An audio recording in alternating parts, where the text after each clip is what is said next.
बिस्मिल्लाहिर्रहमानिर्रहीम। अस्सलाम वालेकुम वरहमतुल्लाहि वबरकातुहू। सूरह बकरा आयत नंबर 75 to 82, तर्जुमा और तफसीर।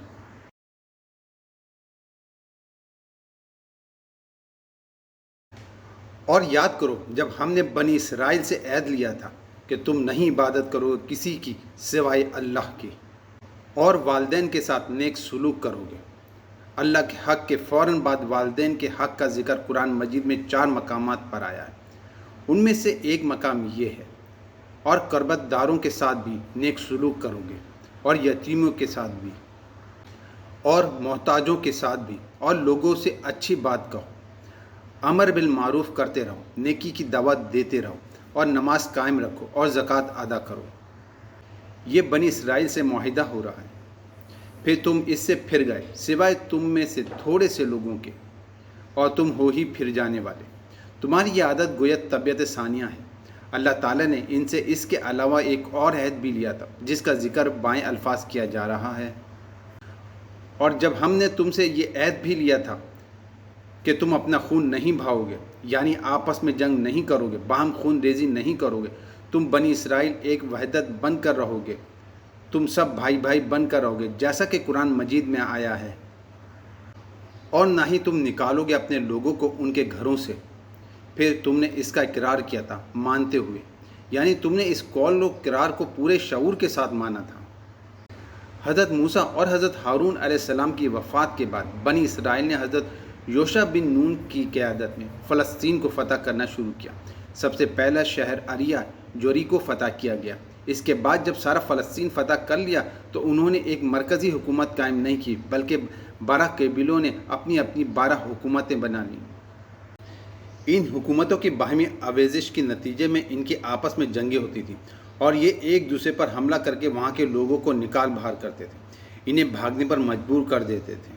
लेकिन अगर इनमें से कुछ लोग फ़रार होकर किसी काफिर मुल्क में चले जाते और कुफ़ार इन्हें ग़ुलाम या कैदी बना लेते, और ये इस हालत में इनके सामने लाए जाते, तो फ़दिया देकर इन्हें छुड़ा लेते कि हमें हुक्म दिया गया है कि तुम्हारा इस्राएली भाई अगर कभी असीर हो जाए तो इसको फ़िदिया देकर छुड़ा लो। ये इनका जज़वी अतात का तर्ज़ अमल था कि एक हुक्म तो माना नहीं और दूसरे पर अमल हो रहा है। असल हुक्म तो ये था कि आपस में खून रेजी मत करो और अपने भाई बंदों को इनके घरों से मत निकालो। इस हुक्म की तो परवाह नहीं की और उसे तोड़ दिया। लेकिन इस वजह से जो इसराइली ग़ुलाम बन गए या असीर हो गए, अब इनको बड़े मख्तियाना अंदाज में छुड़ा रहे हैं कि यह अल्लाह का हुक्म है, शरीयत का हुक्म है। यह है वो तज़ाद जो मुसलमान उम्मतों के अंदर पैदा हुआ जाता है। फिर तुम ही वो लोग हो कि अपने ही लोगों को कत्ल भी करते हो, और अपने ही लोगों में से कुछ को इनके घरों से निकाल देते हो, उन पर चढ़ाई करते हो गुनाह और जुल्म व ज़्यादती के साथ। और अगर वो कैदी बनकर तुम्हारे पास आएँ तो तुम फ़िदिया देकर उन्हें छुड़ाते हो, हालांकि इनका निकाल देना ही तुम पर हराम किया गया था।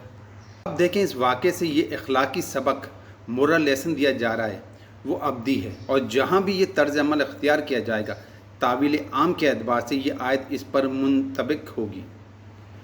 तो क्या तुम किताब के एक हिस्से को मानते हो और एक को नहीं मानते?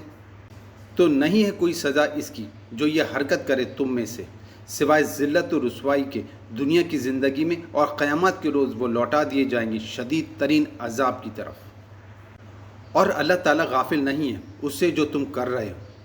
ये एक बहुत बड़ी आफाकी सच्चाई, यूनिवर्सल ट्रूथ बयान कर दी गई है, जो आज उम्मत मुसलमा पर 100% मुंतबिक हो रही है। आज हमारा तर्ज़ अमल भी यही है कि हम पूरे दीन पर चलने को तैयार नहीं हैं। हम में से हर गुरु ने कोई एक शय अपने लिए हलाल कर ली है। मुलाजमत पेशा तबका रिश्वत को इस बुनियाद पर हलाल समझे बैठा है कि क्या करें, इसके बगैर गुजारा नहीं होता। कारोबारी तबका के नज़दीक सूद हलाल है कि इसके बगैर कारोबार नहीं चलता। यहाँ तक कि ये जो तवाइफ़ें बाज़ार हुस्न सजा कर बैठी हैं, वो भी कहती हैं कि क्या करें, हमारा ये धंधा है, हम भी मेहनत करती हैं, मुशक्क़त करती हैं। इनके यहाँ भी नेकी का एक तस्वुर मौजूद है। चुनाचा मुहर्रम के दिनों में ये अपना धंधा बंद कर देती हैं, सयाह कपड़े पहनती हैं और मातमी जुलूसों के साथ भी निकलती हैं। इनमें से बाज़ मज़ारों पर धमाल भी डालती हैं। इनके यहाँ इस तरह के काम नेकी शुमार होते हैं, और जिस्म फरिश्ती को ये अपनी कारोबारी मजबूरी समझती हैं। چنانچہ ہمارے ہاں ہر طبقے میں نیکی اور بدی کا ایک امتزاج ہے، جبکہ اللہ تعالیٰ کا مطالبہ قلی اطاعت کا ہے۔ جزوی اطاعت اس کے ہاں قبول نہیں کی جاتی، بلکہ الٹا منہ پر دے ماری جاتی ہے۔ آج امت مسلمہ عالمی سطح پر جس ذلت و رسوائی کا شکار ہے، اس کی وجہ یہی جزوی اطاعت ہے کہ دین کے ایک حصے کو مانا جاتا ہے اور ایک حصے کو پاؤں تلے رون دیا جاتا ہے۔ اس طرز عمل کی پاداش میں آج ہم ذلت و مسکنت کا مصداق بن گئے ہیں، اور ذلت و مسکنت ہم پر تھوپ دی گئی ہے۔ باقی رہ گیا قیامت کا معاملہ، تو وہاں شدید ترین عذاب کی وعید ہے۔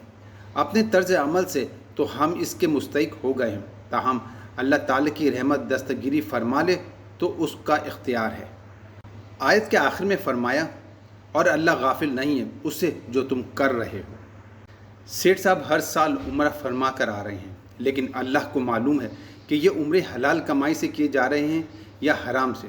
وہ تو سمجھتے ہیں کہ ہم نہا دھو کر آ گئے ہیں اور سال بھر جو بھی حرام کمائی کی تھی سب پاک ہو گئی، لیکن اللہ تعالیٰ تمہارے کرتوتوں سے ناواقف نہیں ہے۔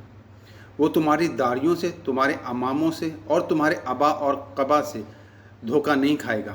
وہ تمہارے اعمال کا احتساب کر کے رہے گا۔ یہ وہ لوگ ہیں جنہوں نے دنیا کی زندگی اختیار کر لی ہے آخرت کو چھوڑ کر۔ سو اب نہ تو ان سے عذاب ہلکا کیا جائے گا اور نہ ہی ان کی کوئی مدد کی جائے گی۔